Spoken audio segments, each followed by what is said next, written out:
All right, welcome in everyone. Welcome in.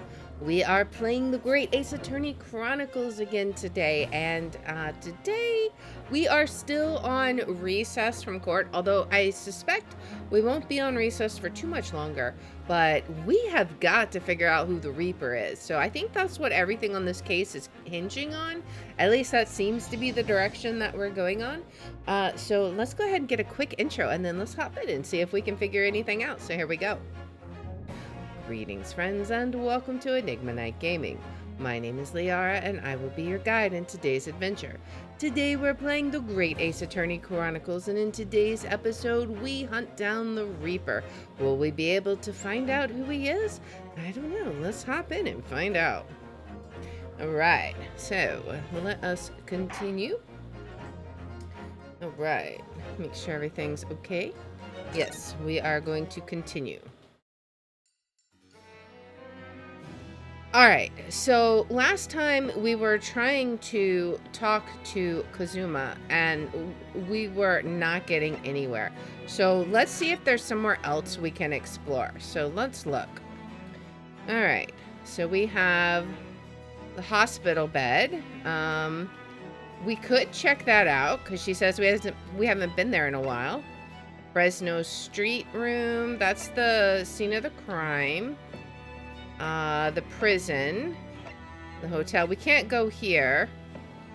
Lord Chief Justice's office, Sholmes's suite. We have so many places.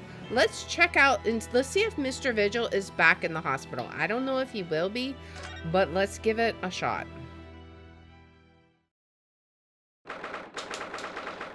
2nd of November, St. Sinners Hospital, Ward 3. This is the ward where Mr. Vigil was brought, apparently. To be frank, I'm a little worried about seeing him again. Oh, there he is. Ah, the lawyer. Hello again. Are you feeling better now, Mr. Vigil? So he had, like, passed out in court? Yes, thank you. Somewhat better. I'm so sorry to have caused you to... I mean, it was because of me. If I hadn't exposed your secret and forced you to remember things you'd obviously tried to forget. He seems so dramatic. The prosecutor was here until a few moments ago, too. You just missed him. Oh, Kazuma beat us to it. He said much the same as you. He was very apologetic. But the truth is, I brought all this upon myself. Please, don't think like that. Keeping it from Evie, my wife, all these years, I've carried such a sense of guilt. But that's not the worst of it. Over time, I obviously came to deceive myself as well. You mean about your dismissal? He's so dramatic about it. Looking back now, I'm beginning to think that perhaps Inspector Gregson didn't stumble across me by accident at all. I mean, he compensated me so generously for acting as his stand-in. He was clearly concerned for my well-being and doing what he could to help. So perhaps Gregson knew exactly what had become of Mr. Vigil all along then.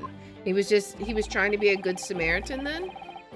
I'm sure this is just desserts for 10 years of lies and deception, but it wasn't me that helped the professor escape 10 years ago. It wasn't me.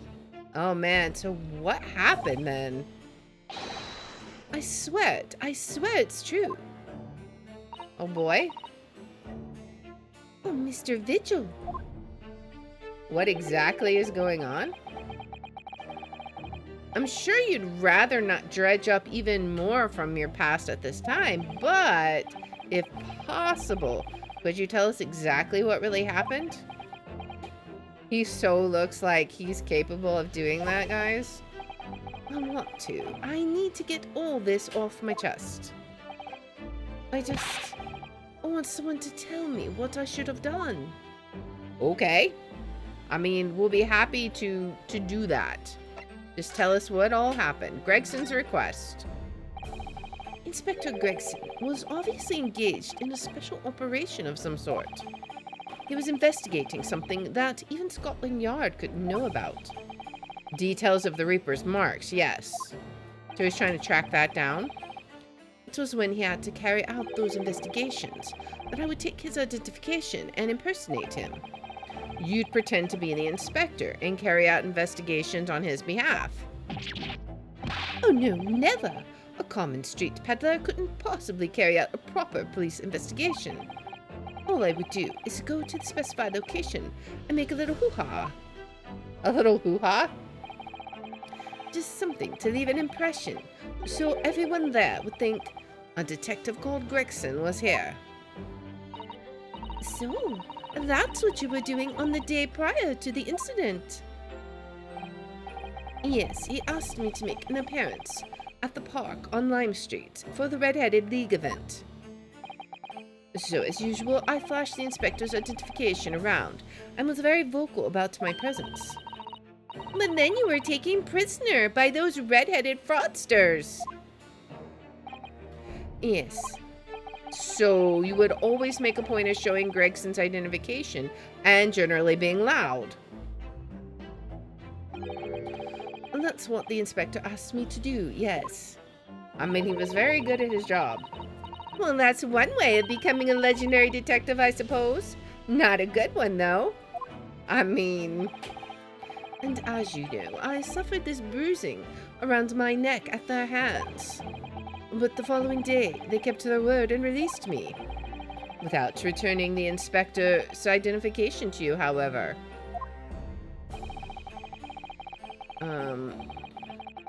We had arranged to meet in the Fresno Street Room at 5 that day, so I could report back to the inspector.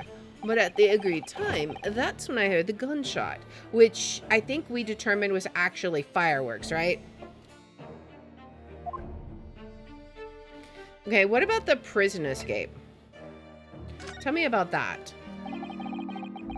It was at midnight on 17th June, 10 years ago. That was the time scheduled for the execution. But the professor's execution never actually took place, did it? Or rather, the execution itself must have been used to effect the plan of escape. I hardly dared to imagine what a chilling plan it was. Barclay was renowned for being the highest security prison in the country. Everything that went in or out of the place was searched multiple times. But there was one notable exception. Or rather, one notable loophole. Something that was never questioned. Was it like the garbage, or was it like stuff from the morgue? I have a feeling I know what that loophole was now. The coffins into which the bodies of the executed convicts were placed, correct? Oh yeah, that makes sense. Yes. Okay. Once the coroner had confirmed the death of a condemned convict, the body was taken in its coffin for immediate burial in Lowgate Cemetery just behind the prison. The chief warder first had to sign the necessary papers, which was you, right? And after that, no member of the staff was permitted to touch the coffin containing the body again. Hey, is this blind and have you played previous games?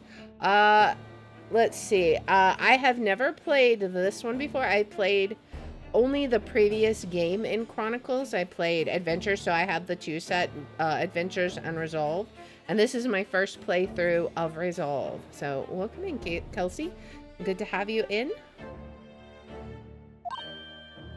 Alright, so Iris is very confused. Or very surprised. When executions took place, only the executioner and coroner were permitted inside the chamber. I would wait in the adjacent room for word that the condemned convict was dead. On that occasion, once I had that confirmation, I went into the mortuary to find a lone coffin as usual.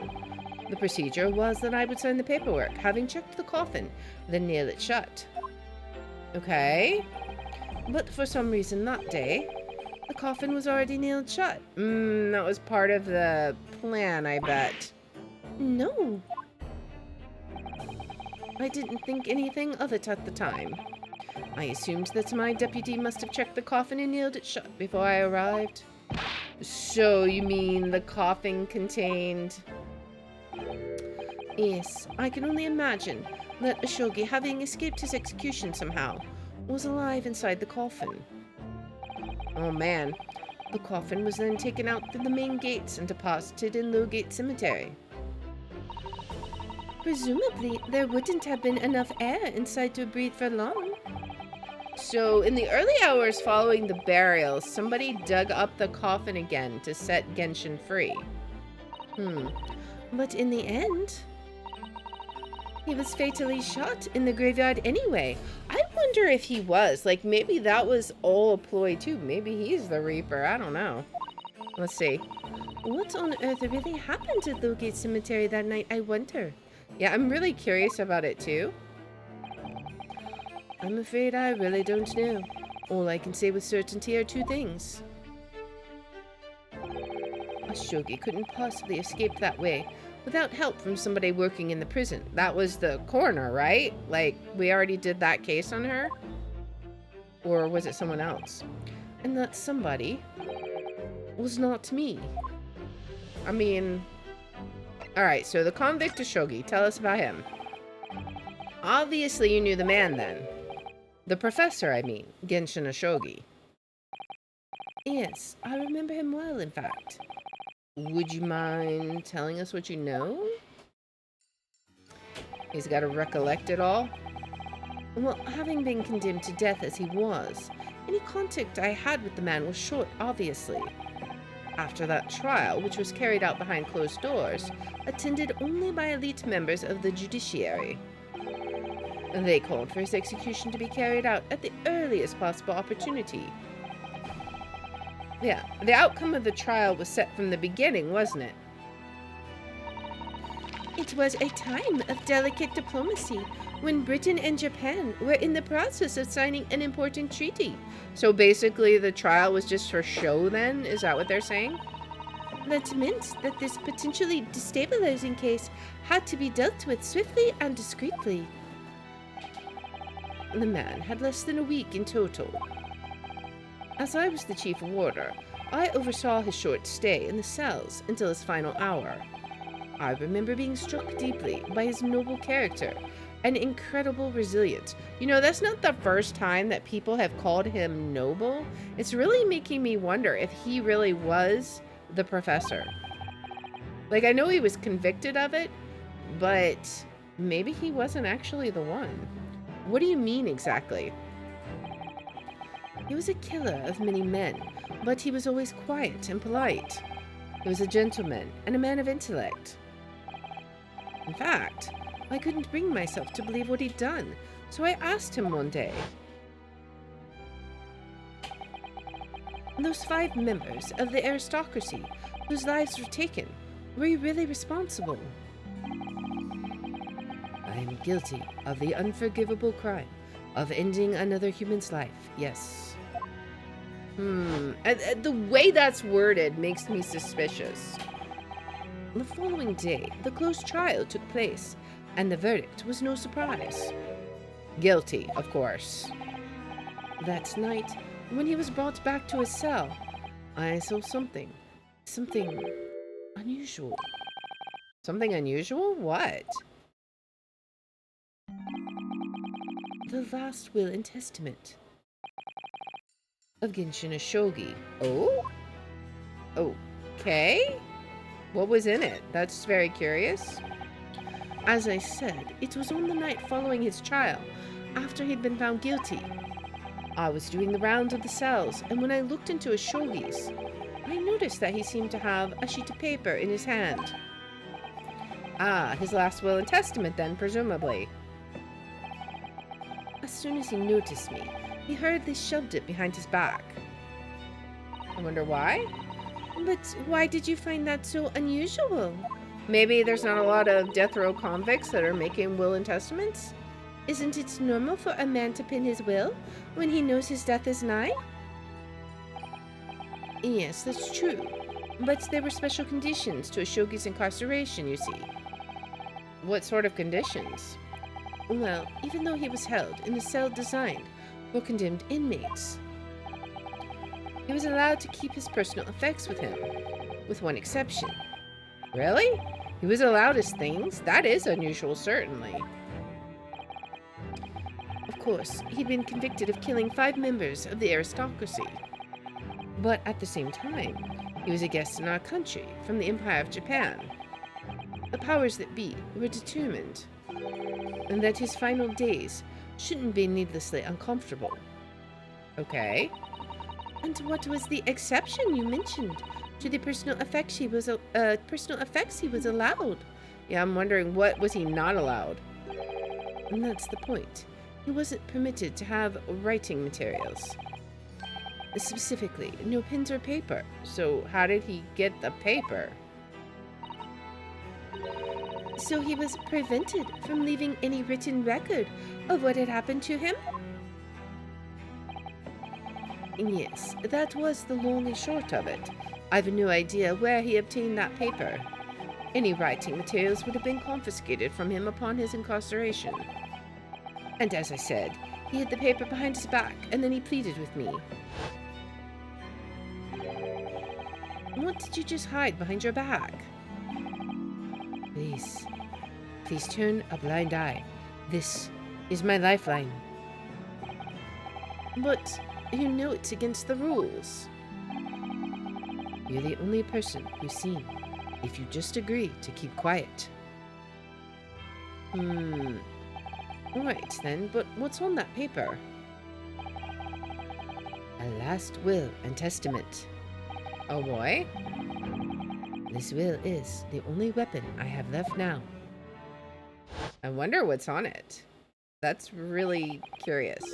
How can a will be a weapon? That's what I'm wondering. Like, did he leave money to someone? Or, I mean, like, what is the deal? Like, so I decided to pretend I'd seen nothing, and I let him keep his will. But then later, it just seemed to vanish without a trace. What? What do you mean it vanished? So maybe he was lying about it being a last will and testament. It would seem that isn't the end of the story of this mysterious will. I mean, that's what it seems to me. Like, now we have to figure out about what was in the will. Was it really a will? I was the only person who saw Ashogi's will, but somehow it disappeared.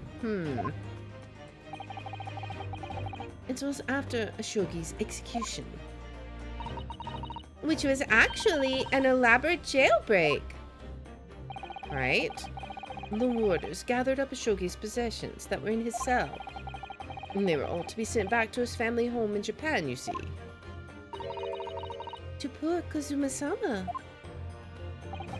And you're saying that it wasn't anywhere to be found among his personal effects? The will, I mean. That's right, though I didn't search through them myself. But Governor Caden was livid.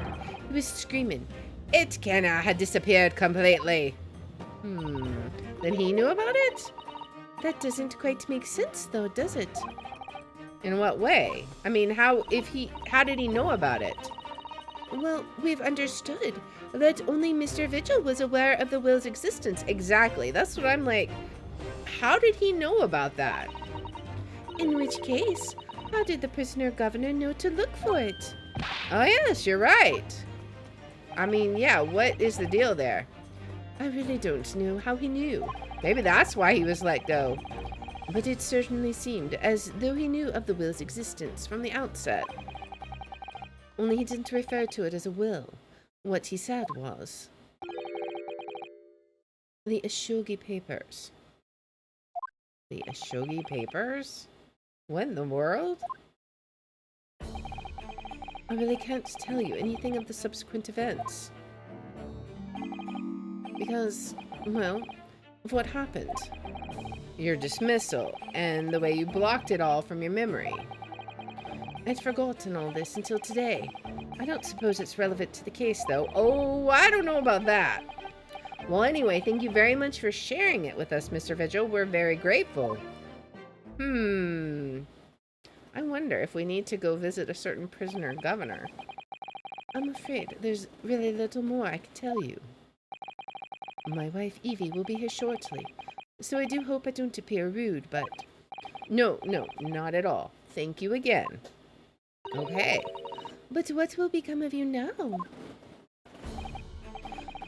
Well, impersonating a police officer is a criminal offense, of course. I imagine that once I'm fully recovered, I shall be arrested. Oh man, even though Gregson was okay with it, that's crazy. I'm so sorry. Don't be, please. This was all my own doing. I always knew that this day would come. Well, I wish you well. Goodbye, Mr. Vigil. I mean, that's kind of a sad end to his little tale there. Ah, before you go, there's just one thing. Oh, yes? What is it? It must have just come back to him? The Ashogi papers. Did you just remember something? I'd be very grateful if you'd make no mention of the things I told you about them. Presumably for some good reason? I mean, because we do got to follow up on that lead, my guy. It's my understanding that their very existence is a closely guarded secret. If it became known that I'd remembered, well, it could be rather troublesome, I think. Oh, someone might put a hit on you, huh? I understand. Then how are we going to handle this? Some sort of will that Genshin Ashogi penned just before his death, which the man himself claimed was his last weapon. I wonder, is it like state secrets or something? Perhaps it had something to do with his plan to escape? Maybe. If there's anyone who might know more about a document that Kazuma's father left behind, it would be Mr. Vigil's governor. Well, that's what I was thinking. Then we know precisely where to go. Back to Barclay Prison. All right. Well, you have a nice day there. We're going to head back to the prison. He seems to not be doing very well. All right. Let's head back to the governor's office. 2nd of November, Barclay Prison, governor's office. Oh boy, this guy again. Back again, are ya? Yes? Hello? I've heard all about your investigations. I read the report just now. You found him, eh, Vigil? Yes, luckily. Well, anywho, the laddie does not work here no more, so your case is not to do with Barclay. I would not like you to get the wrong idea about that. Of course, yes, Mr. Vigil stopped working here 10 years ago now, so...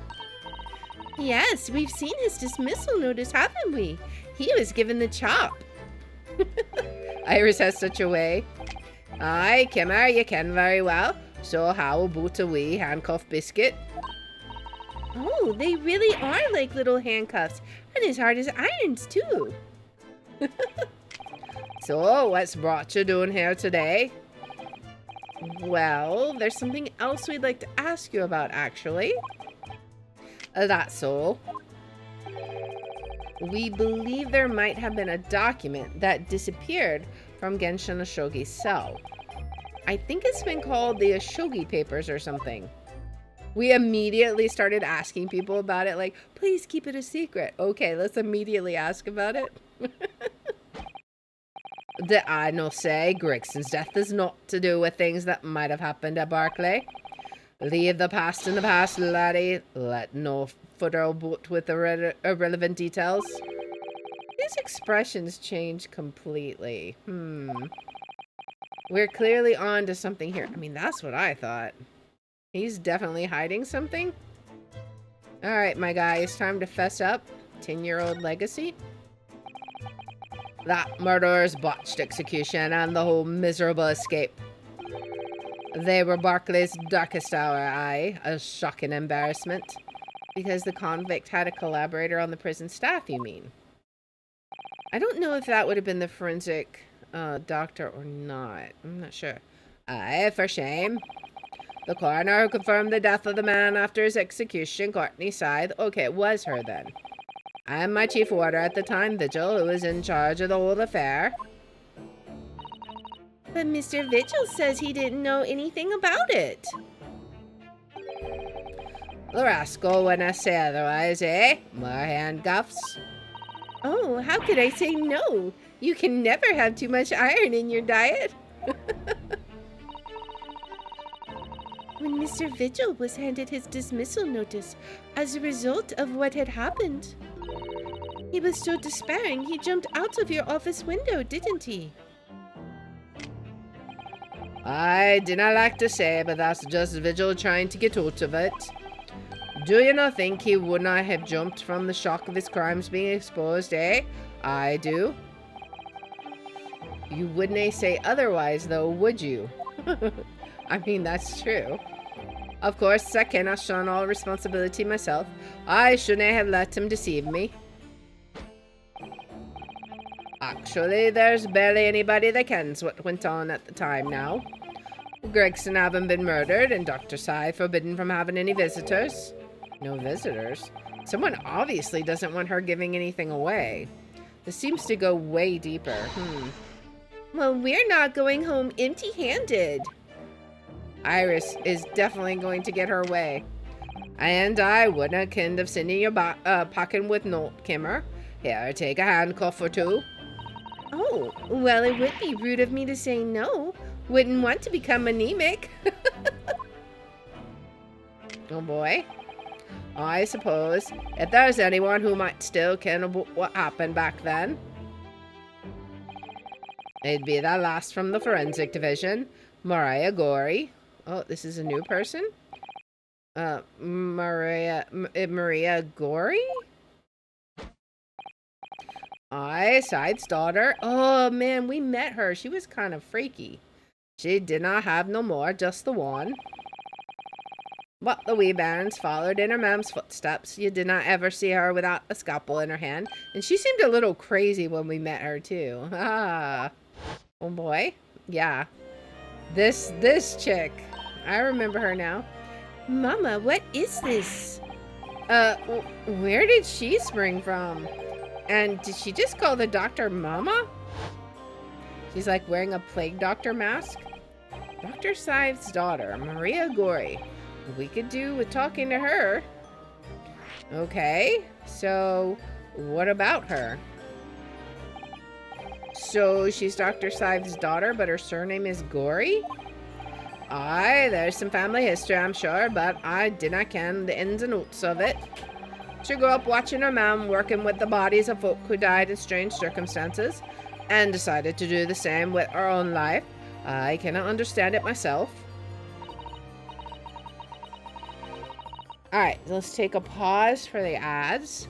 So what do we think is going on here? Like, so when we did talk to her before, she was definitely a little over-eager to be putting the cut out. Like, I seem to remember just thinking she was a little cuckoo. And we were kind of glad to, like, Dr. Scythe seemed the normal one of the two. And we already know what Dr. Scythe is capable of. So what exactly do we think is going on here? Will she even talk to us? I don't know. It's going to be interesting. I'm not sure. I think we can probably say, right now we think the Reaper killed Gregson. Why? Because he was investigating the Reaper. But who is the Reaper? That's the main question we have to answer. I don't think it was Van Zeeks. And I think we have to say Vigil is innocent now. He was just kind of in a series of unfortunate circumstances, really. But he's not really giving me killer vibes anymore. He's giving me woe is me, poor me vibes. Plus, I feel like Gregson could have overpowered him, so I don't know about all that anyways. And I still want to know why your clock over here is a guillotine. That's just kind of messed up. Anyways, it looks like the ads are over, so let us continue on. Perhaps she was driven by a deep respect for her mother. Perhaps. Anywho, she was in charge of Gregson's autopsy, I believe. What if she was the conspirator and not her mother? What if everything, you know what, that would actually make a lot of sense. What if everything Dr. Side did was to protect her daughter? Like, throw her career down the toilet to protect what her daughter did. That would make a lot of sense. Like, if she somehow, but was she around back then? I guess she would have been. I mean, it's only 10 years ago. She'd have been a lot younger, though, so I don't know. We'll have to see. So she was in charge of Gregson's autopsy. Right, and the coroner responsible for this incomplete report, so she didn't put the when he died on it. Someone told me that the wee lassie always loved her mam's stories about cutting up bodies. There's even a rumor that she used to listen to the funeral march as a lullaby. Just a wee bit dark there. Well, then perhaps her mother might have told her about the autopsy from the case 10 years ago. Maybe. I'd say there's a fighting chance at least. After all, this was a life-changing case for all of us. We really need to speak to Miss Gorey herself about this, I think. Well, thank you very much. All right, I think we still have a few more things to talk to him about, though. I'm no happy about any part of this. It took 10 years for Londoners to finally forget the whole professor business, and now it's getting dredged right back up again. Can't, give up on this laddie? Stop asking pointless questions? I'm sorry. I don't like dredging up these painful memories for everyone. But I feel like it's all connected. Can you not just stay away now? Leave me alone and dinna come back here, eh? I mean, tell me about the Ashogi papers. How do you ken to know about that, laddie? There's no many folk even here in the prison who've heard of those papers. Well, I can't tell him Mr. Vigil told me. I'm afraid our sources must remain confidential, sir. Oomph. He didn't get the answers he wanted.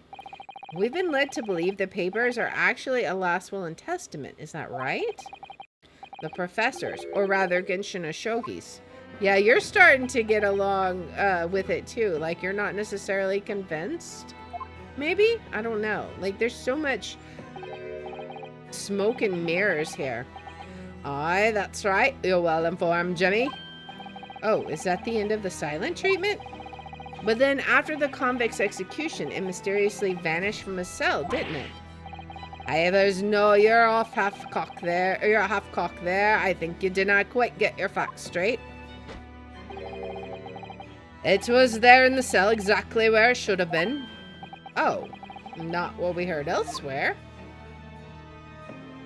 Does he have it? Let me just have a wee hook around here. I'm sure I can find it. Oh, really? Aye, here you are. See? The last will and testament of Genshin Ashogi, written with a calligraphy brush. Of course, I cannot read a word of those Japanese squiggles, but I mind it says he leaves all his worldly possessions to his son back in his homeland. Yes, that's correct. That's the gist of it. So these are the Ashogi papers. Aye, of course they are. Papers written by Ashogi, nae doubt about it. There's no mystery here, laddie. That's your lot. I don't know about that. After all the stremish of that slicer of an execution, we sent the man's possessions back to his clan in Japan, and that was the end of it. I think we ought to make a record of this, Mr. Naruhodo, just in case. Okay, the last will and testament of Genshin Ashogi that Mr. Vigil claims disappeared after the convict's execution. Apparently, Mr. Ashogi described it as the only weapon I have left. We need to look at those, too. One thing before you go on your way, Mr. Naruhodo. Oh, yes? Those papers are not to do with Gregson's death. I'd prefer it if you did not make no mention of them outside this office, or rather... Wouldn't I just prefer it? Consider it an order from the highest levels or government. Really? I understand. We're probably not going to listen to you, but I understand. All right, let's see. Now we need to go talk to who? Let's go see who we need to talk to now. I think, where did we need to go now? I mean, we could, oh yeah, we needed to go talk to, where can we get there? We need to go talk to Maria Gori. Fresno Street Room, the prison, Waterloo. It doesn't look like we can go there yet. Is there something else that we can examine here, I wonder? I'm not sure. Is there anything we need to look at? I don't think he'll let us look at it. That's a very large cabinet full of papers, isn't it? It's labeled inmate register, look. And all the files are in alphabetical order.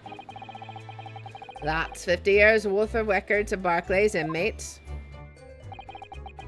Whether or not they left alive after serving their term. All the details about the crimes they committed are recorded in there, like an epitaph, you might say.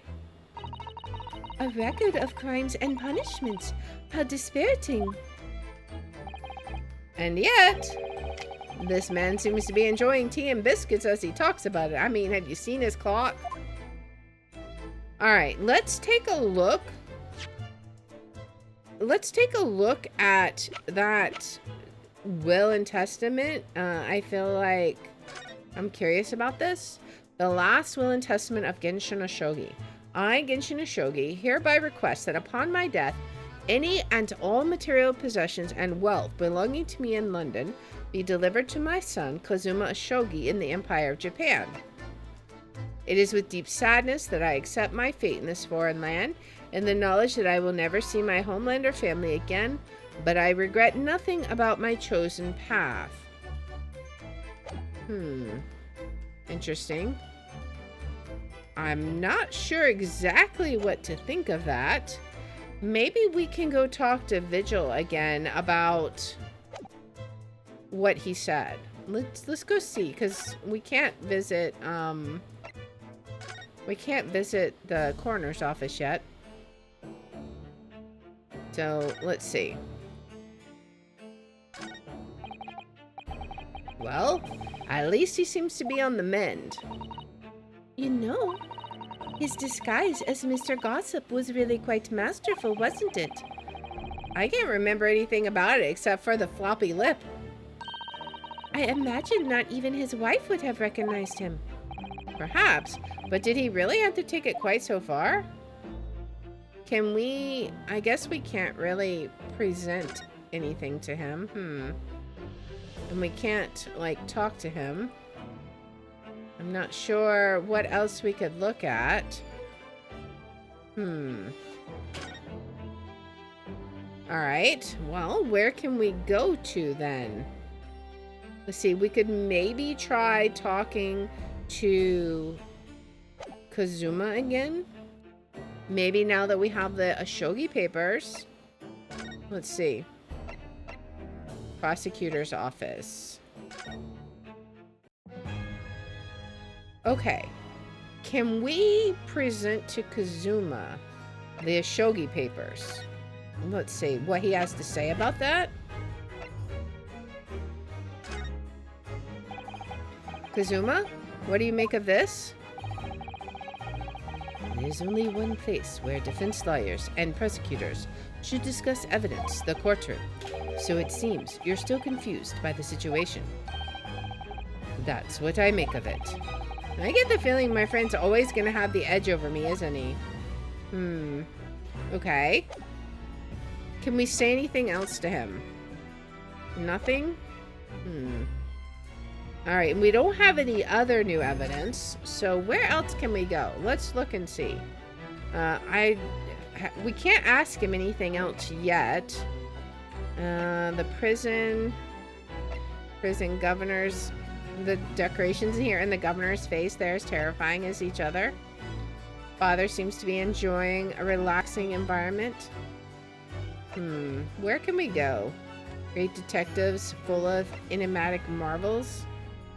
I don't know where we go from here. Is there something? Let's go back to the legal consultancy and see. All right, so the 2nd of November, Naruhodo's legal consultancy. Let's see. What do we do?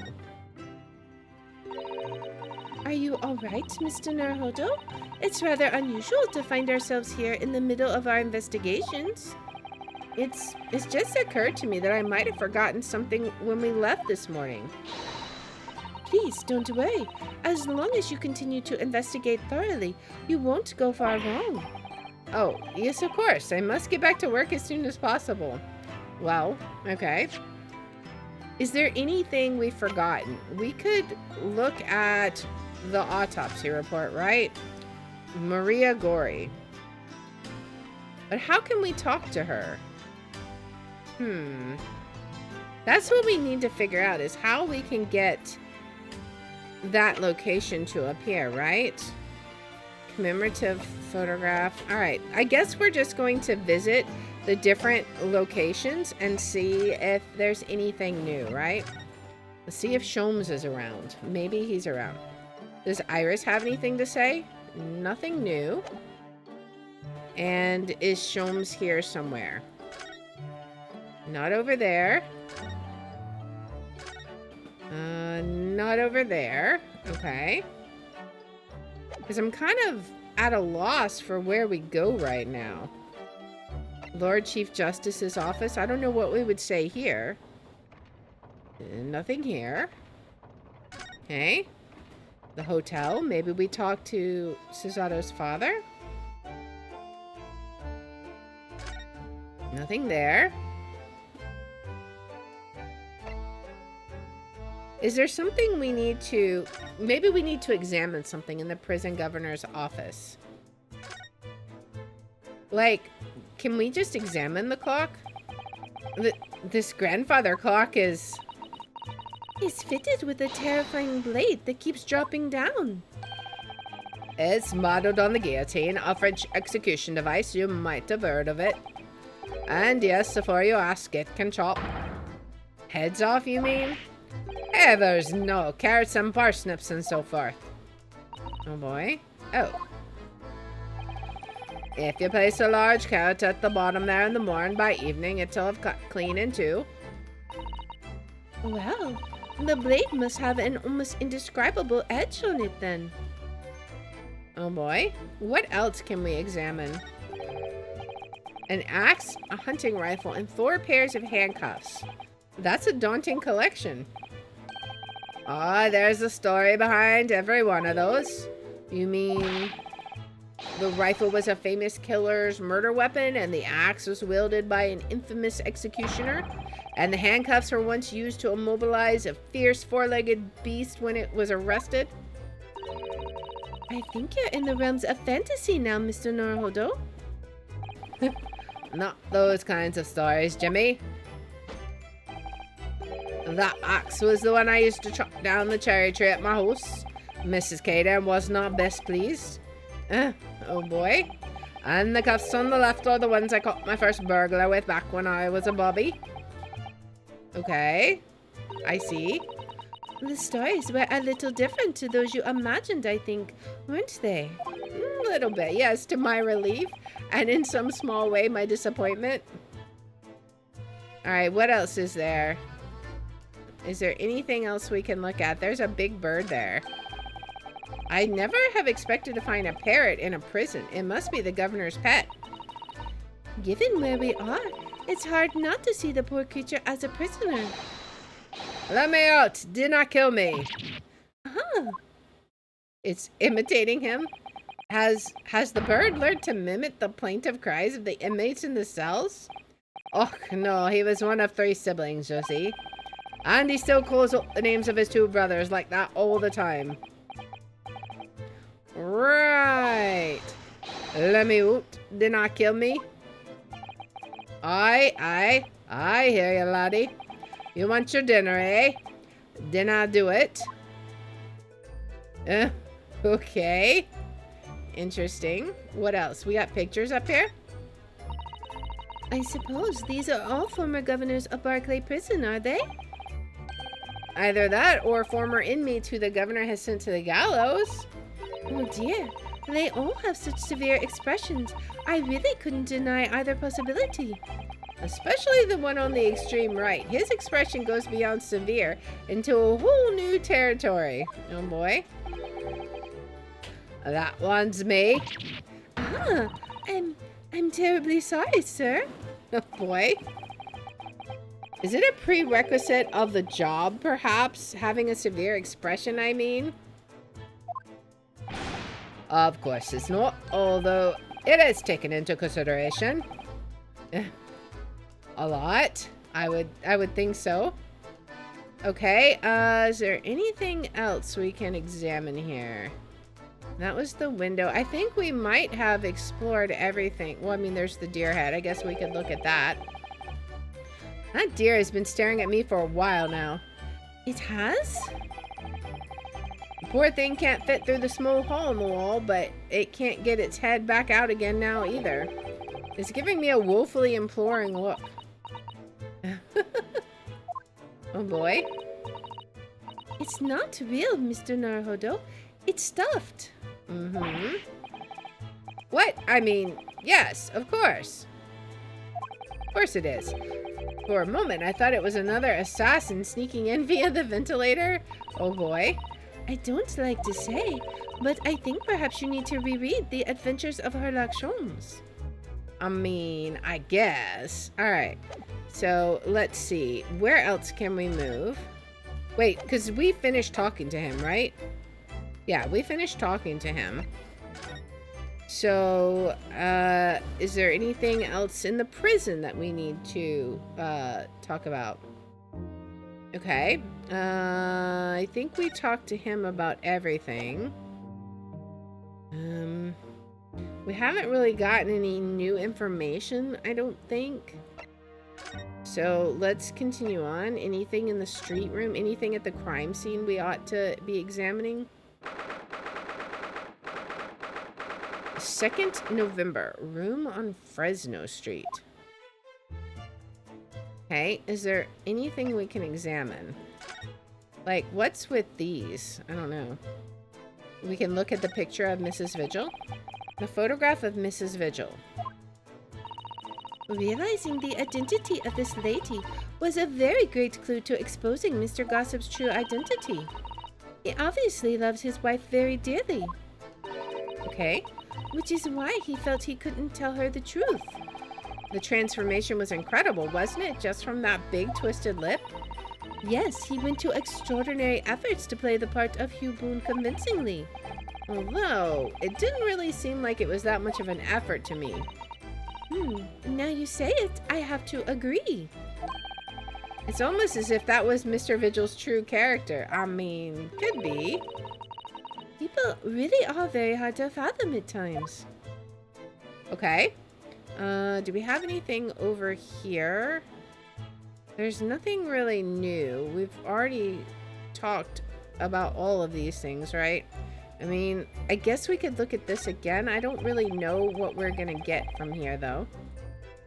If it turns out Gregson didn't actually die in here at all, where on earth could he have been killed? Well, one way or another, we must find out for the inspector's sake. Okay. You know, you look awfully pale again today, Mr. Naruhodo. Ugh, sorry. When I start thinking it all through, I conjure up horrible images in my mind. Your imagination is the culprit here, then. Most certainly guilty. I mean, yeah. Alright, so what was the wig doing here, I wonder? It catches your eye as soon as you enter the room, doesn't it? It's such a bright color. It certainly makes an impression, yes. They can't possibly commit any crimes, can they? I mean, redheads stand out like a sore thumb. I'm afraid with our jet black Japanese hair, we stand out almost as much here in London. I suppose that's true. Okay. You mustn't think of committing any crimes, Mr. Naruhodo. I don't think that's where our mind was going. I wasn't. Oh boy. The gun. Okay, why was the gun here? This revolver. Just who does it belong to? Well, we know it's of the type issued to members of the police force and judiciary. But Gregson's own gun was found on his person. And of course, Lord Van Zeeks has admitted to losing the firearm with which he was issued. Such absent-mindedness. Not dissimilar to you, Mr. Naruhodo. Okay. I'm starting to think the cold, hard prosecutor and I could become friends after all. Then I wish you every success. Have we gotten any new information? That's what I'm curious about. Let me look. I feel like we talked about, we only got one new piece, but we talked about something else. We talked about the autopsy report.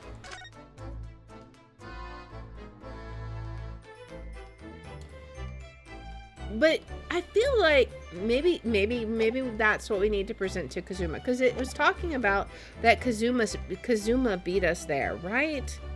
Like, he didn't like the other piece of evidence. He may just tell us to go away again, but let's go try and talk to him, because the only other place, we've already been to Mr. Vigil's bed, and then it's the prosecutor's office again. So let's try this again and see. All right, so the only other evidence that we have that we picked up at the governor's office was the autopsy report, right? Where we learned about Maria Gori being the coroner. So let's see what he has to say about this. This came up in the trial, didn't it? As something a little dubious, I mean. The fact that no time of death was recorded on Inspector Gregson's autopsy report? Yes, there were some unexpected turns in the courtroom earlier. The suggestion you came up with certainly took everyone by surprise. The idea that the victim died the previous day at some other location is quite something.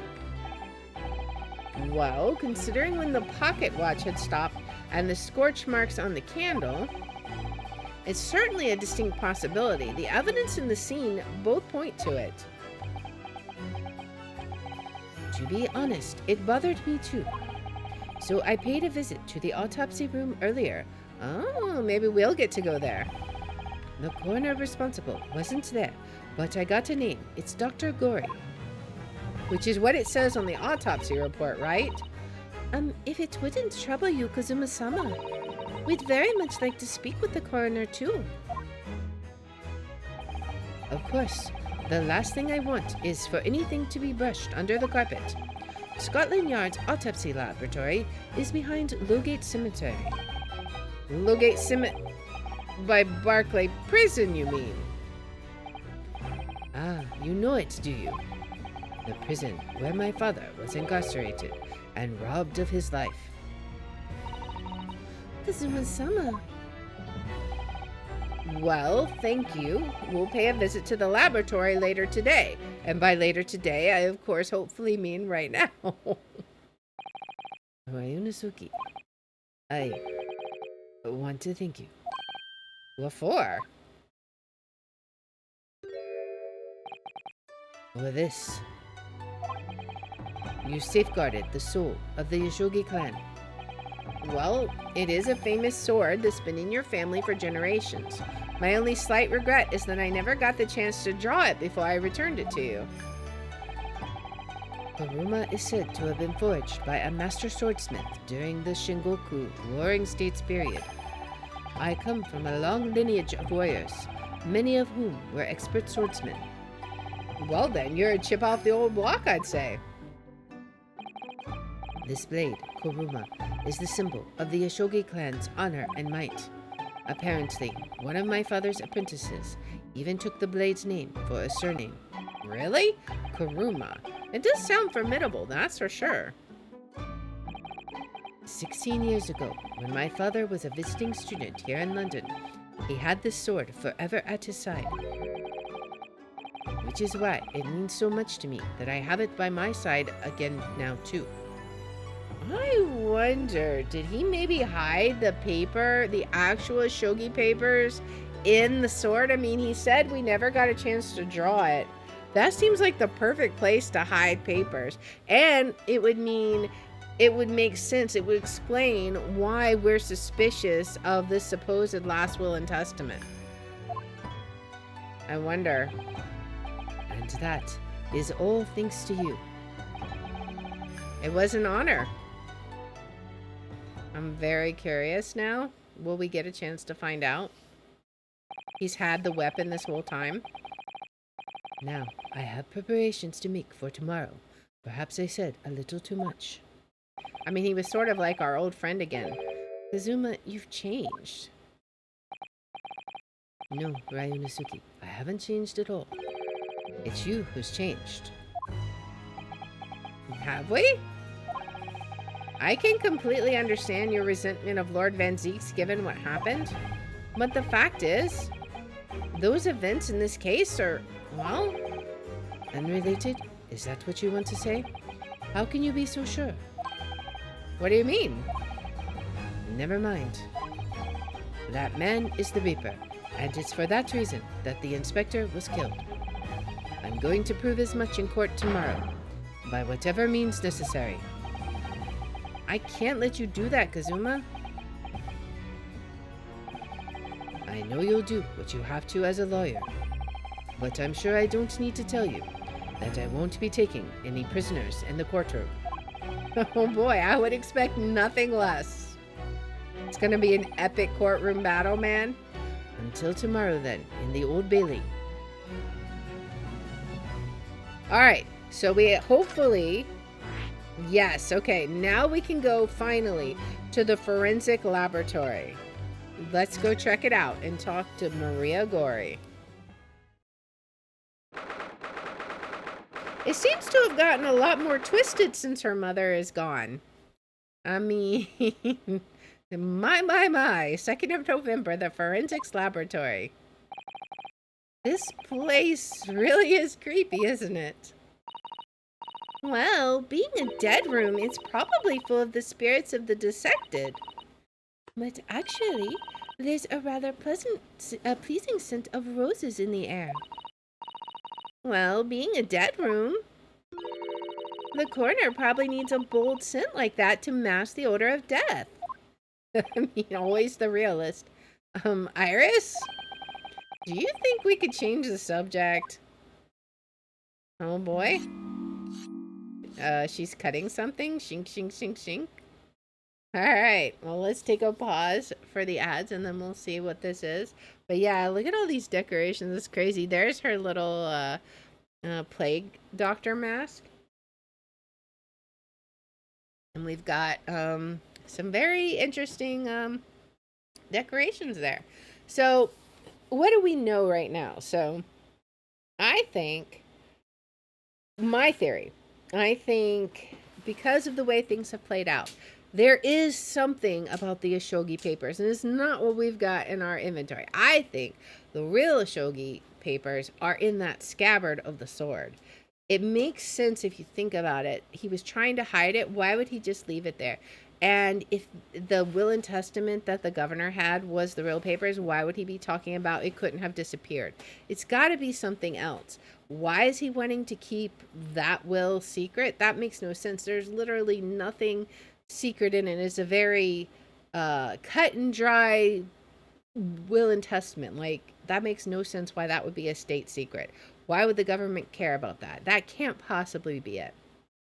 So it's definitely got to be something else, which hopefully we will find out soon because yeah, it's getting interesting. Almost done with the ads. We got about 3 more seconds. All right, so the ads are over. Now let's see who's doing this cutting. What was that? It definitely sounds like somebody cutting into, like, I mean, I guess it could be fabric, but probably flesh. Oh, it's just fabric. uh, Dr. Gory? What's she making? What? That noise before? Oh, I was sharpening my tools. I'd be dead meat if I didn't keep a perfectly clean edge on them. Oh boy. Right? When following the collagen fibers in the dermis, an expertly sharpened scalpel cuts like cheese. Would you like a demonstration? Oh, yes, please. I'd love to see. I love how Iris is just not affected at all. Like, completely unaffected. And then I think you'll do nicely. No, I wouldn't do nicely at all. I mean, maybe some other time. Disc. Was that a tut? Well, we came here to ask questions, so... She's sharpening her knife for us. Let's talk to her. Time of death. Then we need to find this out. We have actually met before. I'm a lawyer, if you remember. You're not dead yet. What? So Mama said I wasn't to cut you open. She's so strict about things like that. Well, good. Dr. Scythe has some scruples at least. No cutting open the living. Oh dear. It looks like she's not interested in talking to us. For the time being, anyway. For the time being? You mean until we die? I hope that's a way off.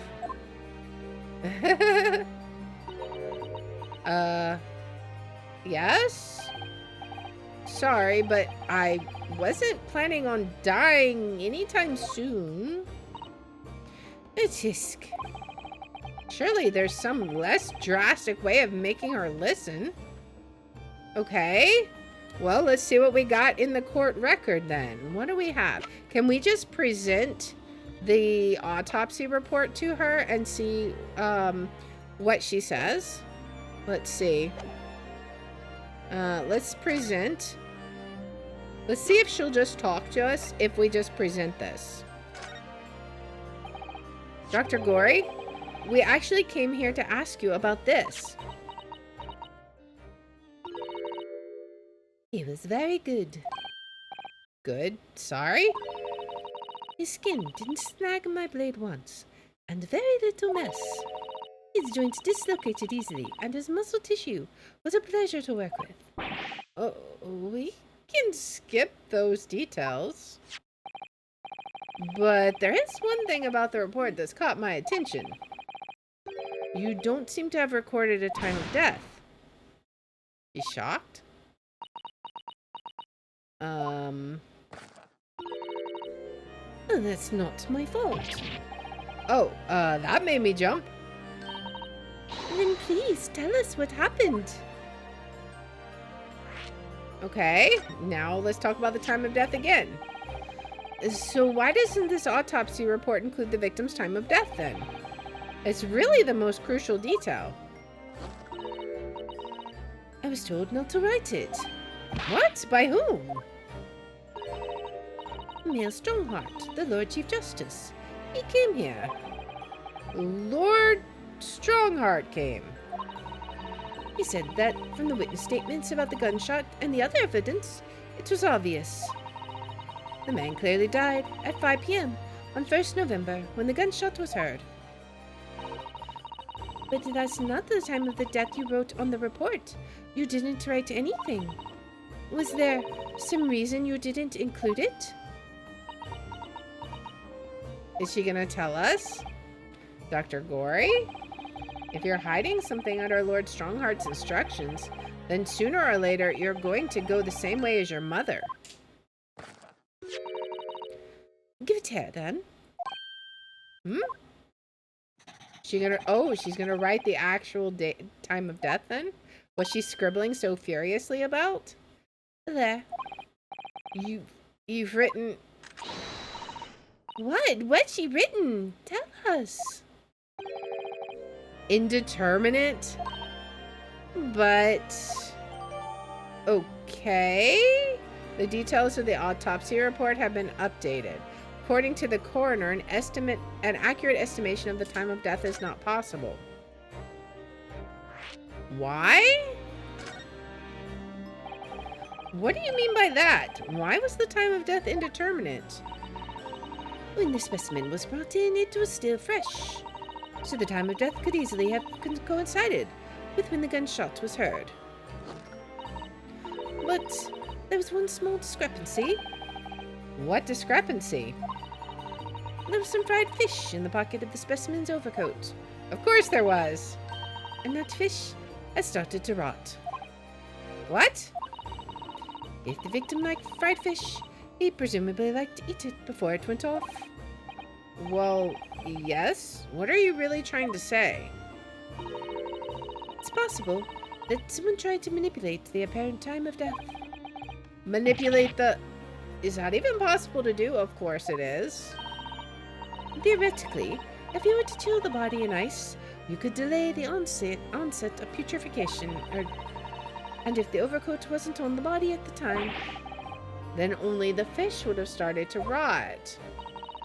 With today's science, it's not yet possible to determine if the body was chilled or not.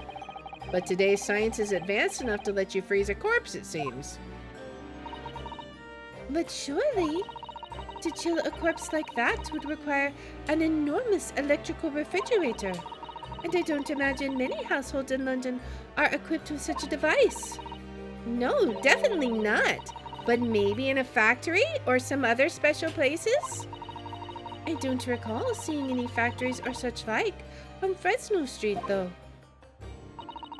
I wonder if the inspector's body had been chilled somehow. What might the actual time of death have been? I couldn't say for sure. But at the most, it might have been a day earlier. No.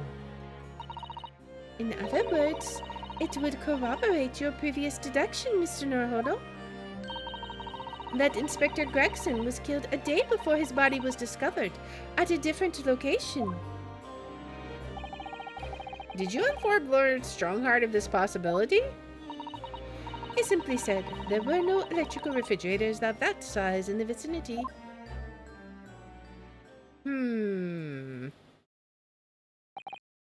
Oh yes, one other thing.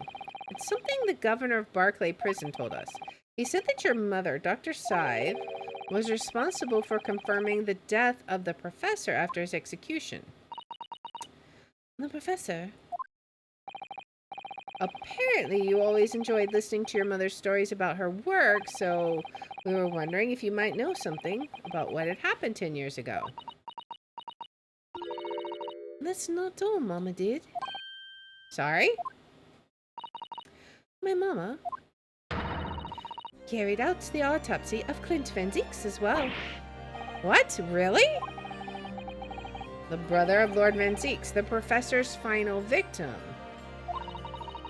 The idea of carrying out an autopsy on a member of the aristocracy was completely unthinkable back then. But the detective in charge of the investigation insisted, and it was miraculously authorized. The detective being Inspector Gregson, of course. Quite an accomplishment for one man. That autopsy provided the vital clue needed to arrest the killer. So, maybe she was reframing him from the get-go. What's going on? And Mama was there for that historic event. What does all this mean? You know, that amazing autopsy happened right here in this very room. The professor and Clint Van Zeeks. They both spent their final moments before their burial on that dissection table there. So this lab, Mama's lab, was instrumental in some of the country's most important events. She really is proud of her mother. I wonder if you'd tell us more about exactly what happened back then, Dr. Gorey. Will she? Let's see. Oh boy. The professor's execution was Mama's first big case. She had to be in attendance at Barclay Prison's execution chamber and sign the certificate to confirm the convict's death. Mama is the best coroner in the world, you know. I was so proud of her. But the execution didn't actually take place. No, and worse still, Mama actually helped with the jailbreak. I didn't want to know. Oh dear, you found out recently, you mean? I believed in her, in Mama, but now I wonder if I'm starting down the same path as her. Because of this signature. You mean because you admitted the time of death on this autopsy report? But that's because Lord Strongheart forbade you from including it. Just like Mama, I'm sure she was coerced by somebody too. I mean, that's probably true. Yes, that's my feeling as well. There's something deeper going here. There's no doubt that there were powerful forces at play 10 years ago. The execution couldn't have been staged without a lot of people at the prison knowing about it. Obviously, the prison governor must have been in on it as well. The big man with the little handcuffs?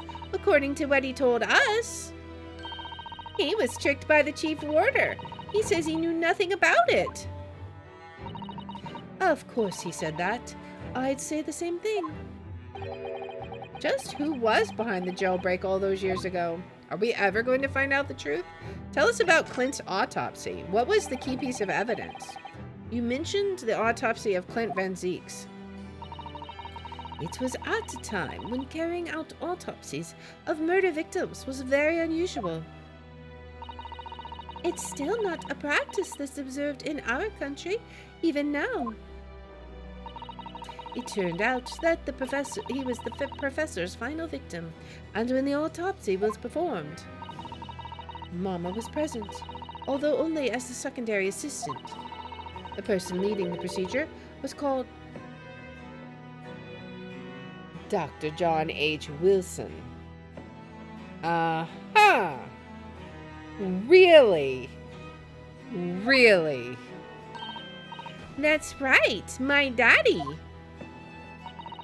And there was one other person present, the primary assistant. He was a visiting student from the Far East. Wait, a visiting student? It must have been my father, Eugen Mikitoba. I had no idea Professor Mikitoba had been involved in something so important. Man, all the key players are coming back together. But the outcome of that historic autopsy was the discovery of a vital piece of evidence that led to the capture of the professor. Or was it? So that's how they came to identify Genshin Ashogi as the infamous mass murderer? Do you happen to know anything about that piece of evidence? Can you tell us any more?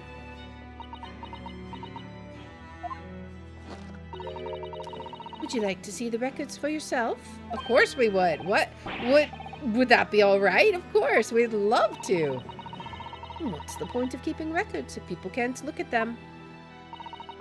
They're filed under V at the back of those cupboards, with the other records from the last decade. Thank you. Okay. Let's see. Van Zeeks. That's strange. What, Mr. Naruhodo? They aren't here. There's nothing under Van Zeeks. What if those are the Ashogi papers? Oh, I don't know. What if... I'm very curious. There must be. Perhaps somebody took them away? No one's allowed to take documents related to the professor case out of this room. But you're right, they're gone. Well, when was the last time somebody looked at them? Do you remember? It was... Oh yes, I remember now. It was 2 years ago. A consulting detective came one day, saying he'd like to see the records. Is that Sholmes? No, you don't mean... Sherlock Sholmes was his name. Deep down, I knew that was coming. Do you think he stole the records? Yeah. I definitely think that. Oh no, surely not. Iris, that can't be right, can it? She's like, Iris? She can't deny it, though. That's the thing. She's like, I don't want to say yes, but it's exactly something he'd do. Bruno? I hope you don't mind, but... What is it, Iris? I've just remembered something very important I have to do. Is it confront home? Well, is it to convert, talk to him? I'm wondering, you have to go tell him what's on your mind. I'm going to have to leave you now. Oh, this is very sudden, Iris. Well, we'll come with you then. Oh, no, there's no need. You and Bruno can take your time here. Bye for now, then. Good luck. She's gonna go confront him. Wait a minute, little girl. Me? I remember now. You've been here before, haven't you? Was it Iris? Have you, Iris? Yes, 2 years ago, when that detective came. You were with him, weren't you? You were a living specimen then, too. That's the way it usually works, yes? Was I? I really don't remember. Anyway, sorry, but I must dash. Wait, Iris. I'll brew up a pot for you when you get home. No, I think you stole the papers. She's off. What's the matter with her? She's behaving really strangely all of a sudden. Exactly. Well, in that case, we won't keep you any longer either. I'll let you get back to sharpening your knives. It's been quite a while since I had any visitors. This was really fun. But next time you come, I'd prefer it if you were ready for dissection. I can't make any promises, sorry. It's a bit strange that the records of Clint Van Zeek's autopsy have disappeared. But I think we've asked all we came to ask now. Alright, so where do we go now? Let's see. Do we go back to Sholmes' suite? I don't know. I'm kind of like suspicious. Let's see if Iris is there. She doesn't appear to be here. She's definitely not here. I kind of didn't expect she would be. Well, we could go talk to Van Zeek's in the prison. See if he has anything to say. He's not here. Okay, so I guess we won't be talking to him. We could maybe talk to the prisoner governor, but I don't think we're gonna get anything there. What if we go talk to Kazuma again? Maybe? Nope, he's not here either. Okay. Alright, where is everyone? Okay. Well, let's see. We've been there. Fresno Street Room? Is there gonna be a clue here?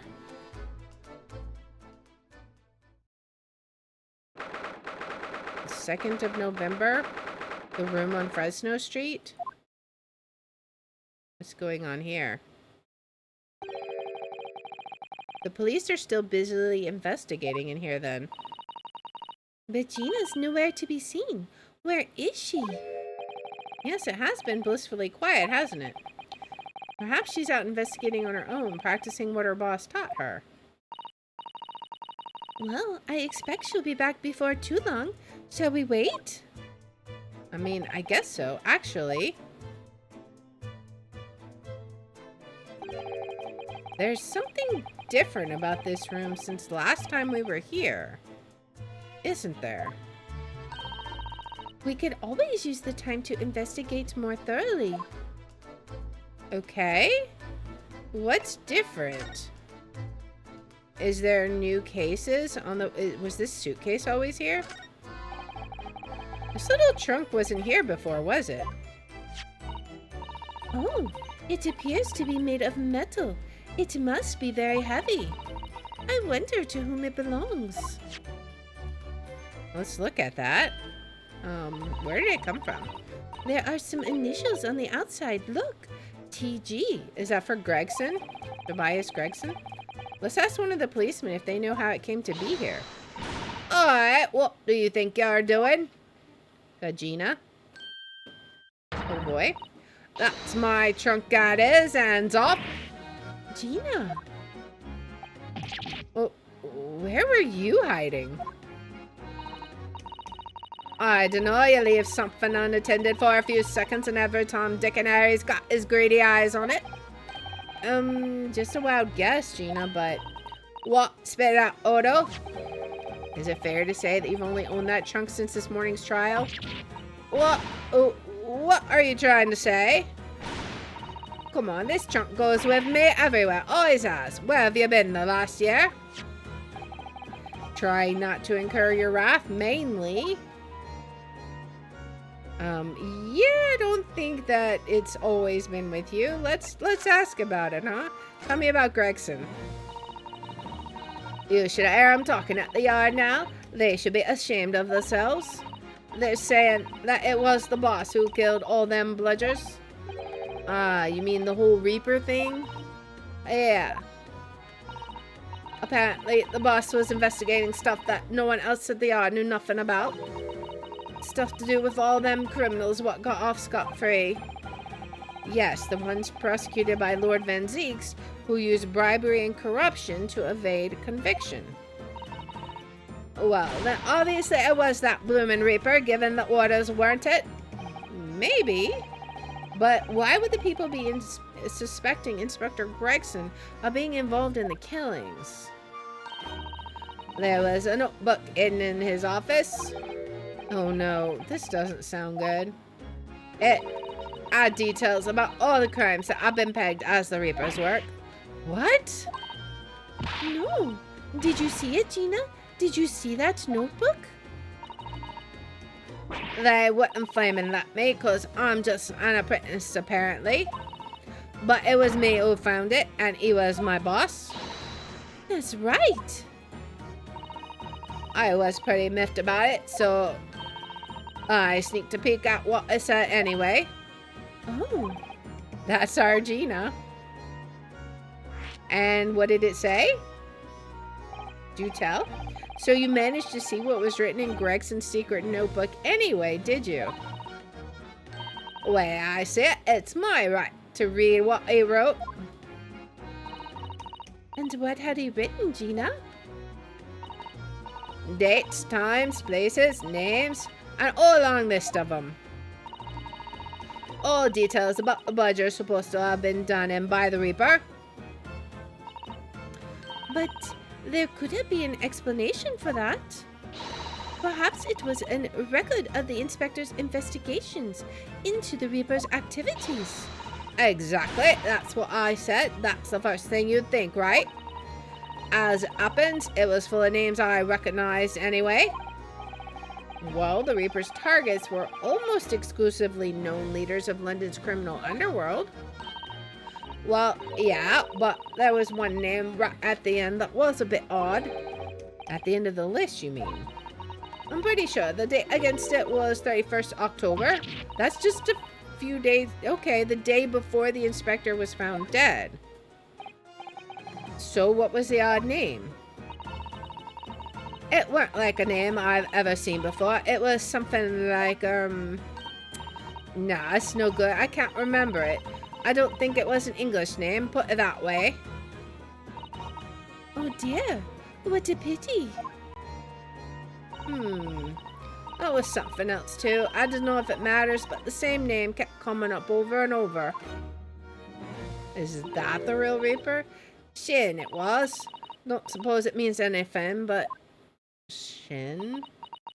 That sounds familiar. Where have we heard that? Susato recognizes it, so do... Did you say Shin? Oh, that's the lady, right? The assassin. Okay. Oh, it does mean something?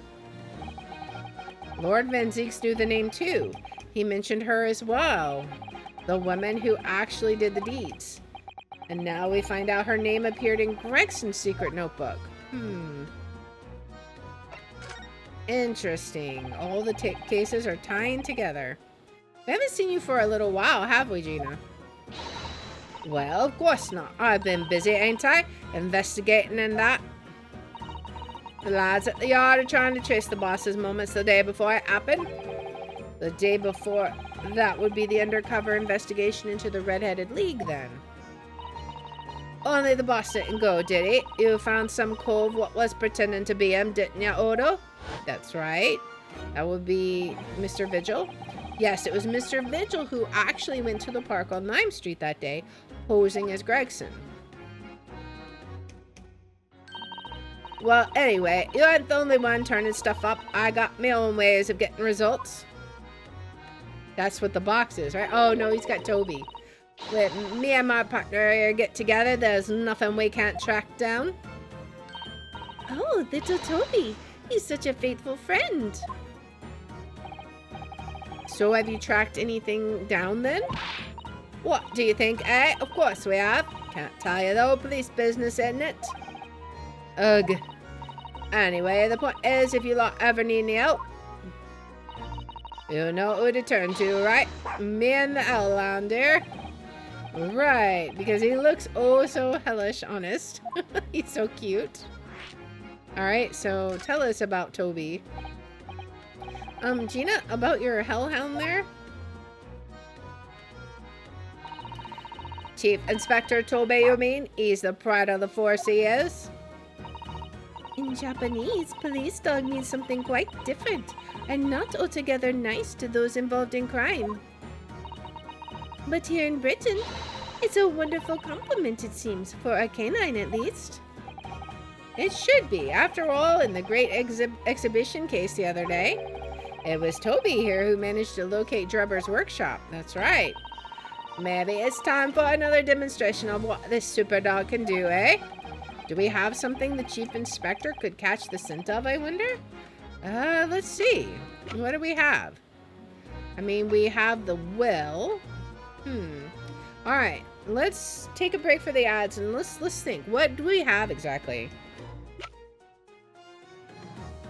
I mean, we have this. Would that help? That was the little policeman.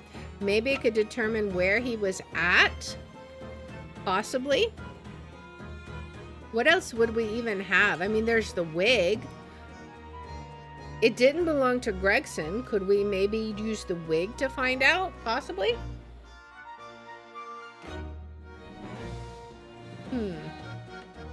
I'm not sure. What else would it even be? We also don't know whose gun this is. I mean, so I would say the wig or the gun or the policeman seems like the best objects. Because, and probably, honestly, the gun, right?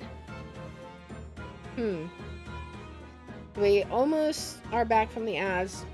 I'm not sure how all these pieces are connecting together exactly. But it's definitely 100% connected to the professor case. There's just no other way. There's too many signs pointing that way for it to be otherwise. But the question is, what would it exactly be? I'm not sure. All right, so it looks like we're back from the ads.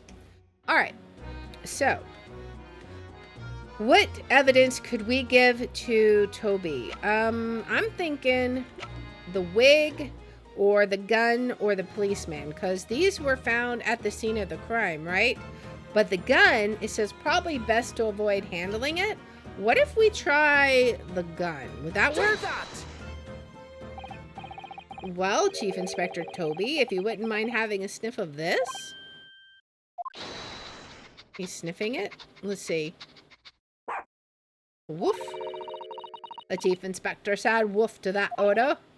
Yes, I heard. Does that mean no? I think perhaps that particular item didn't excite him very much. Okay, so not the gun. Ain't you got nothing else? I'll have a think. What if we try... Alright, so let's do that again. Let's get back to it.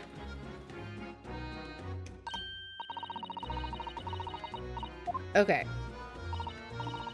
We're trying to trace Inspector Gregson's movements, so... Alright. So if we're trying to trace Inspector Gregson's movements, we could do the policeman. We know that was on him. Would that be the correct item? Let's try this. It could be the wig, but let's try the policeman, because we know that was on Gregson. Alright. So, well, Chief Inspector Toby, if you wouldn't mind having a sniff of this, let's see what he thinks. Does he think it's something worth... He might be a little too keen, don't you think? Oh, whoa. That must have been the right item. The Chief Inspector made short work of Gina there. Woof. Oh, he's barking at the case. Look what he's gone to. Oh my, that trunk clearly still has a very strong scent of Inspector Gregson. In other words, it must have belonged to him.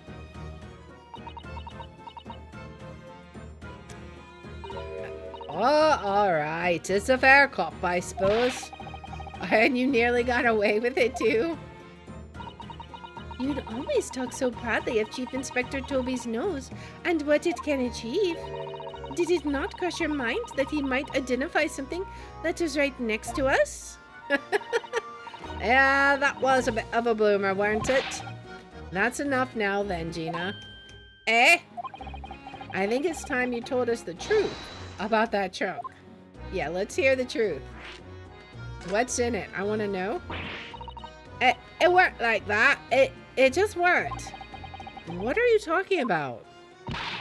I know what's gone through that head of yours, but that ain't what happened. Alright then, what did happen? Well, like I said before, we were trying to trace the boss's movements. So I let Toby here have a whiff of the boss's overcoat. And as soon as I done that, it went off like a shot. Straight to that sandwich. To a sandwich, not to a bag of chips. Mr. Naruhodo, I believe Gina means the witness. Oh, Mr. Sandwich. Oh, I forgot about that sandwich. Yeah, he had it in between them wooden boards of his, the boss's trunk.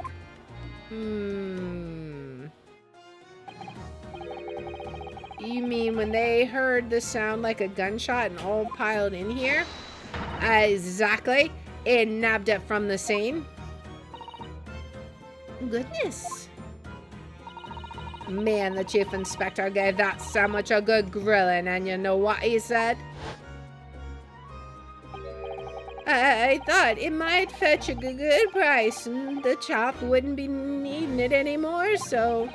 But that's all I did. Nothing more and nothing less. Would you Adam and Eve the cheek of it, eh? Still in the dead boss's stuff to flog. So Miss Venus wasn't the only one to meddle with the scene of the crime then. How could they?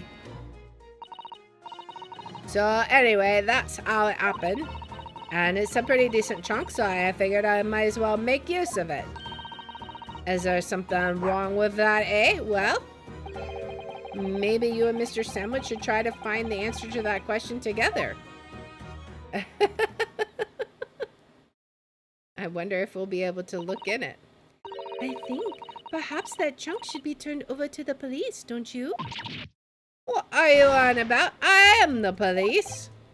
Gina, if you wouldn't mind, could we maybe examine it? Yeah, alright then. Do what you want with it. Thank you. We shall make a detailed record of our examination of the evidence. Alright, so this is going to be important, I bet. Let's see what's in it. Toby? What's the matter with Toby? Why is he acting so aggressively towards me all of a sudden? Mr. Naruto, be careful. It must be the trunk. Oh, my goodness. My goodness. Toby, oi, what are you doing? You're gonna lick his face off. Mr. Naruto. Gina, quickly, hail a carriage. What? What just happened? What in the world just happened? 2nd of November, 4:57 p.m. Alright, we're back at home at the Naruto Legal Consultancy. What in the world? Hello? Oh, Mr. Naruto, are you alright?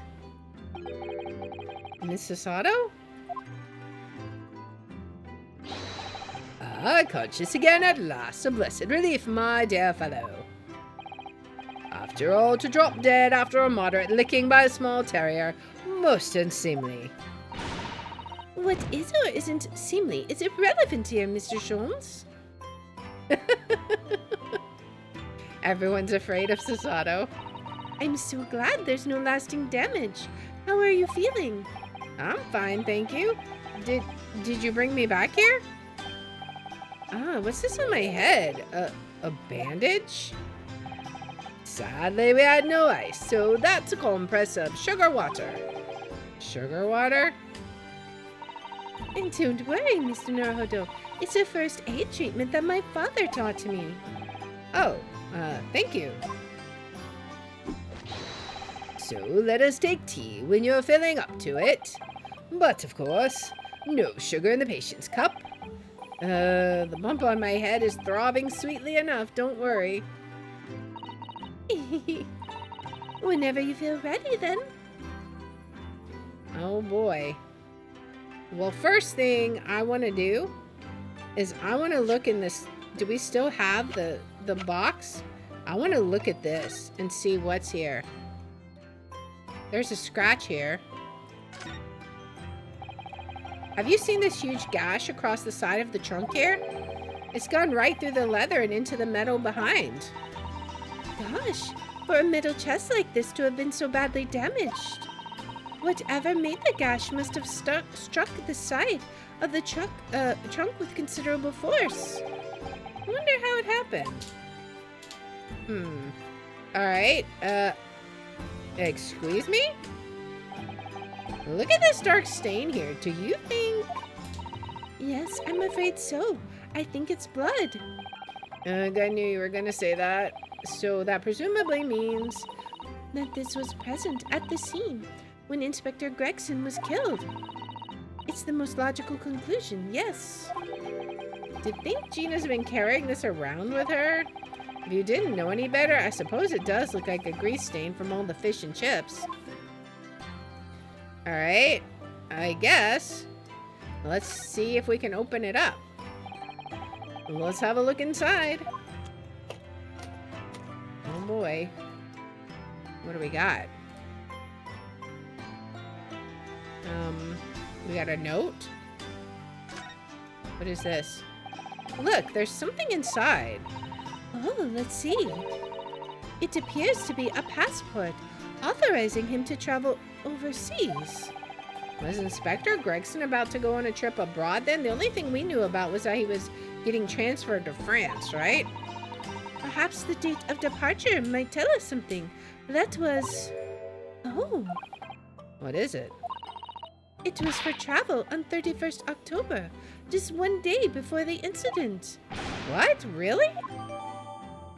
Okay. Huh.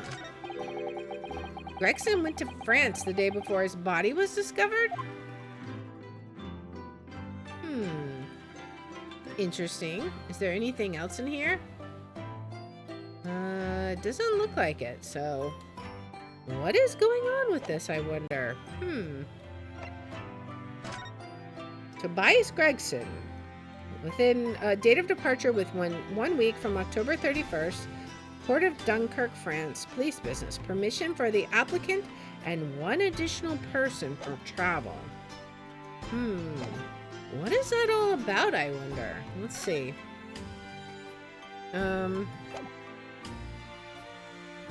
Can we talk to Sholmes? See what he has to say? Thank you for your concern, Mr. Sholmes. My dear fellow, think nothing of it. I must say I was quite startled when I heard that you'd been attacked by a dog. For a moment, I feared the infamous murder of so many had come back from the dead. You mean the professor? Fortunately, I see your prize throat is unscathed. That stiff turned-up collar of yours obviously afforded some welcome protection. Was I that close to death? All I really remember is the dog licking my face over and over and over again. Well, if you wish to avoid such troubles in the future, a little mustard spread on the cheek should do the trick. We're totally gonna wander around with mustard on our cheeks? I should think that would balance the sweetness of your bandage rather splendidly. Oh boy. Do we have Iris in here, I wonder? I don't know. What else can we look at? What is this? You see, I've been keeping my desk beautifully covered in papers as always. You really must tidy it up, Mr. Naruhodo. No more excuses. Passport number is ACD0522, a reference to Arthur Conan Doyle, born on May 22nd. That is pretty cool. That's pretty nifty. I love all the fun facts and the hidden little, just all the references that you find. But Mr. Sato, the way I see it, all these papers building up on my desk like this are a reminder of my wonderfully diverse daily life. I like to leave them as they are so I never forget how lucky I am to have such varied experiences. In that case, you should definitely have a thorough tidy.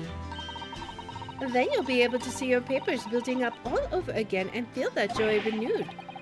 Still can't beat her in an argument, even though I'm the lawyer here. Let's see. Is there anything else? I guess we can take tea now. Whenever you serve me tea, it always takes me back to Japan. I know you're not particularly fond of the bitter taste, are you? So I do always try to pick out less bitter matcha for you. She does often serve up an unusually mellow blend, it's true. But the anticipation of the taste in my mouth makes me bitterly worried anyway. It is very difficult for you, isn't it? What about this? The steam is rising gently from the kettle as always. Yes, it doesn't feel right somehow unless it is. But the steam has an unusual scent today. Perhaps the sweet potatoes that I brought back from Japan with me are ready. Is she boiling them in the kettle? Oh, Mr. Naruhodo, I heard that, you know. Tears of joy, Mr. Sato, from my mouth.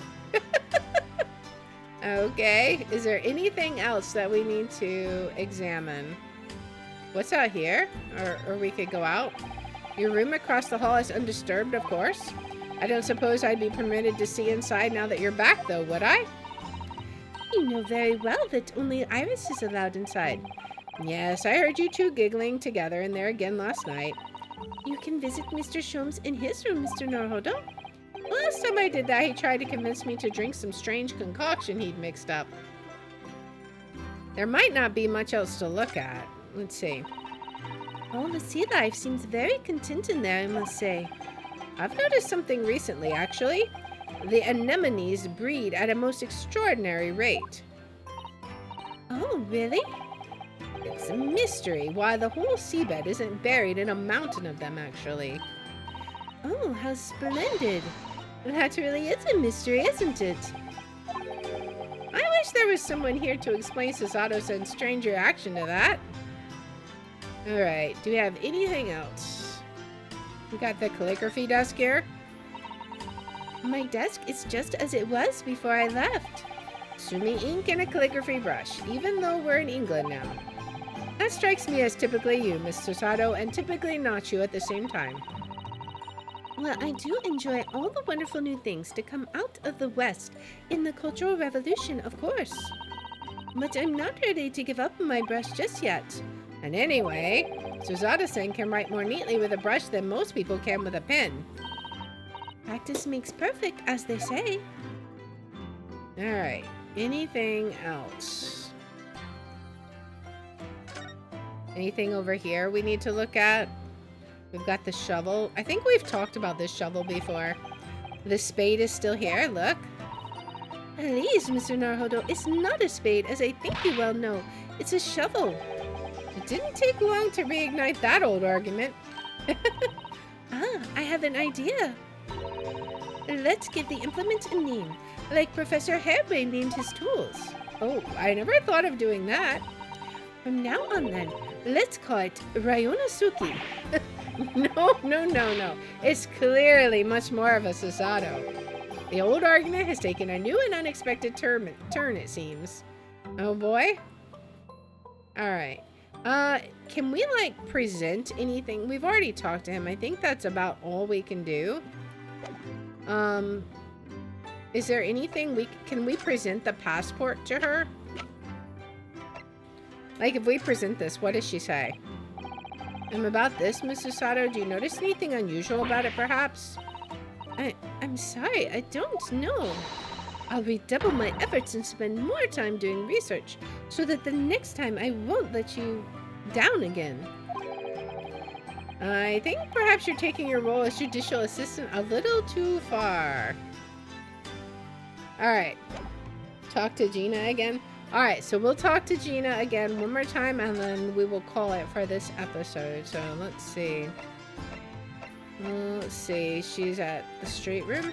We can show her what we found in the box. Let's see. Is she here?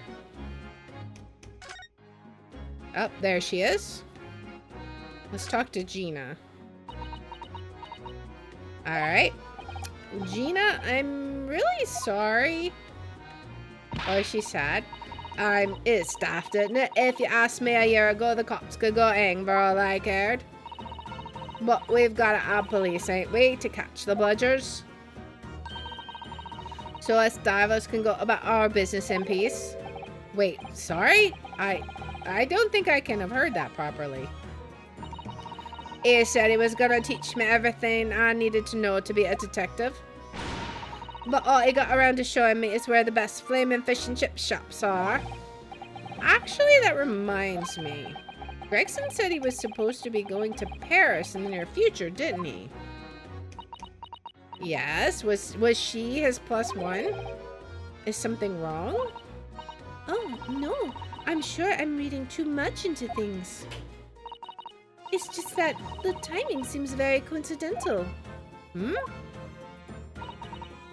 You know, the boss was acting a bit strange recently. Like, it was always in a rush. Okay, interesting. Well, I think we're going to think about what we need to do, and we will come back to this again. So let's go ahead and give it a save. Let's give it a save. And this one. We got an achievement for that, by the way, so thank you. Alright. Now let's go back to the title. We just saved. We don't need to save again. Alright. Alright, so where exactly is this mystery going? We have found a passport in the box. And there's definitely blood on that box. So what exactly was going on? Was it the murder weapon? It was definitely at the scene. But where was that scene? Was it somehow related to his going to France? What exactly are we going to figure out about Gregson's murder? We're going to have to explore this some more in the next episode. So if you like this kind of content, please make sure to like, subscribe, follow, share, all that good stuff. If you want to watch live, we're on Twitch at twitch.tv/LeeR27. I have my schedule posted in the about and in the description. And if you want to see which games we're playing each day, I post them on x.com/LeeR27. And I hope you'll join me in the next one. Until then, guys, bye. All right. Well, that was a lot of fun. But that is going to be it for today. We will be back here tomorrow at 3 p.m. Central. We will be playing some more Nancy Drew. I still haven't gone and tried to golf some more, so we may be trying to make par on the golf course before we continue to investigate. I'm not sure. We'll just have to see. And we will also be playing Miss 3 afterwards, so that will be a lot of fun. Let's see, who can we raid?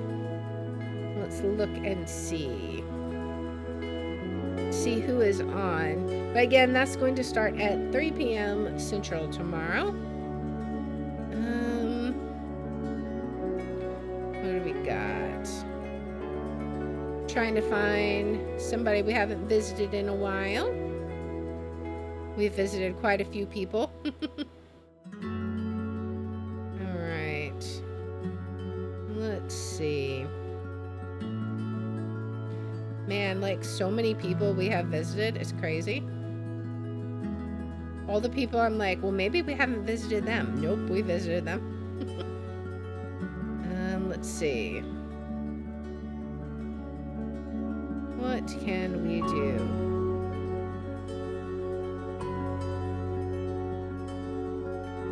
I'm looking to see. We got, who is this? Oh, that's, I don't know.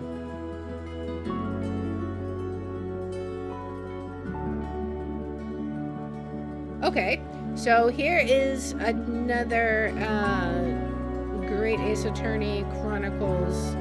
Let's see. I'm not sure. I think this is before we've already done this one, I think. So we will raid Dragon Drop It. That's an interesting name. They are also playing Great Ace Attorney Chronicles. So we'll go stop in and say hi.